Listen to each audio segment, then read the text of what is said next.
My husband, you've been so good to me. I truly love you, Amanda whispered, her voice full of gratitude. Andrew turned, smiling back. I feel the same. You're my queen. Their bond was solid, full of laughter and light flirtation. Amanda reminded him that her mother was visiting, to which Andrew reassured her not to worry. He'd taken care of everything. There's money in the safe. Use it if you need anything, he said, sealing it with a confident smile. Amanda chuckled. That's exactly what I wanted to hear. They shared a loving farewell, unaware of the storm brewing ahead. Their perfect life seemed untouchable, but behind Andrew's perfect husband mask, a dark secret waited to explode. Amanda beamed as she opened the door for her mother, who entered dragging a suitcase, her face lit with joy. "Mama, welcome!" Amanda exclaimed, ushering her to the cozy couch. They embraced warmly, hearts full of affection. "How's home?" Amanda asked. "Peaceful," Mama replied. "But tell me, are you really happy?" Amanda's eyes sparkled. "Mama, I married a man sent from heaven. He's kind, caring, and I lack nothing." Her mother smiled knowingly. "Thank God. You deserve happiness." Amanda offered snacks and wine, and Mama jokingly declared herself a professional drinker. Their laughter filled the air as Amanda fetched a bottle from the stylish bar. Soon after, Andrew arrived, joining the moment with charm and humility.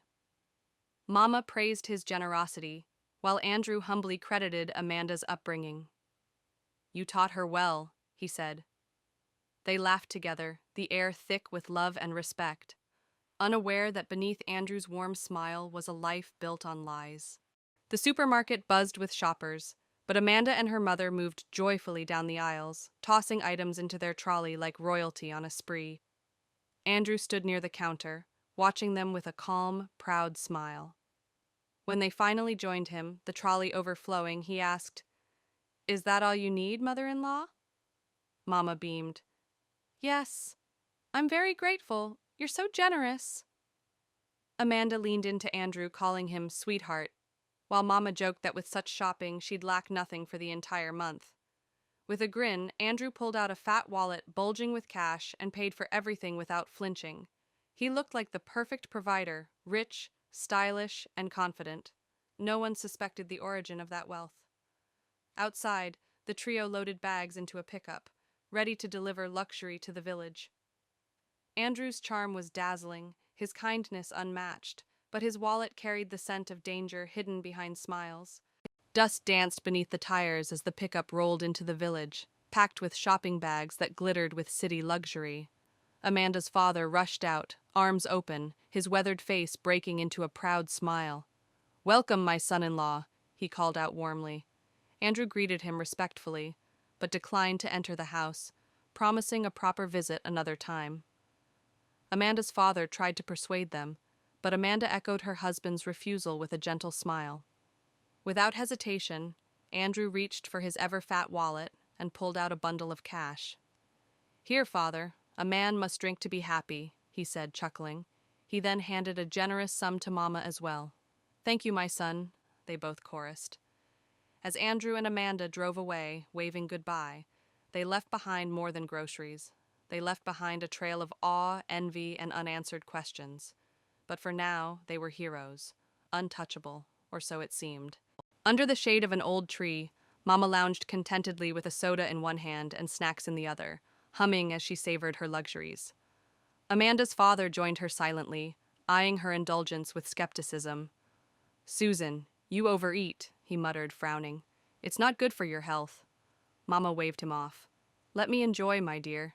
Getting a rich son-in-law these days is like finding gold in a river." He scoffed, warning her that such behavior could shame the family, but she just laughed. "Life's too short. Want some snacks?" she offered playfully. "No," he snapped. "I don't want to choke on extravagance." As he left to tend to the cows, Mama remained under the tree, smiling to herself, basking in her newfound fortune. Yet in his eyes was a shadow of doubt. Something about Andrew's riches felt too easy, too fast. The village breeze carried whispers. Something wasn't adding up. Mama stepped out of the house in her best dress, the sun catching its bright fabric as she smiled at the sky like a woman on a mission. Amanda's father paused mid-step, surprised. "Susan, again? You're going back to the city already?" he asked. "Oh, yes," she replied cheerfully. "I miss wine on the rocks. I crave it." Her husband's face twisted in disbelief. "You drink like a prostitute," he barked. "Shame on you," Mama snapped back with venom. "Prostitute yourself. I must see my daughter." Their quarrel was abruptly silenced by Amanda running toward them, her face soaked in tears. "Mama, Mama, Andrew has been shot," she wailed. The world stopped. "What? Why?" Mama cried out, trembling. "He was a bank robber," Amanda sobbed. "Police shot him as he fled the crime scene." Mama collapsed to her knees, screaming, "My son-in-law is dead? Who will buy my wine now?" Reality crashed. The mask had fallen. Silence wrapped the village like a cold blanket as news of Andrew's death spread. The man who had dazzled with wealth and charm was now just a headline. Citibank robber gunned down. Amanda sat alone in her bedroom, clutching a framed photo of the man she thought she knew. Tears slid down her cheeks as betrayal twisted her heart. Her mind raced through memories, his generous wallet, his perfect words, his calm smile, all lies. Mama sat in the kitchen, her wine untouched, her appetite gone.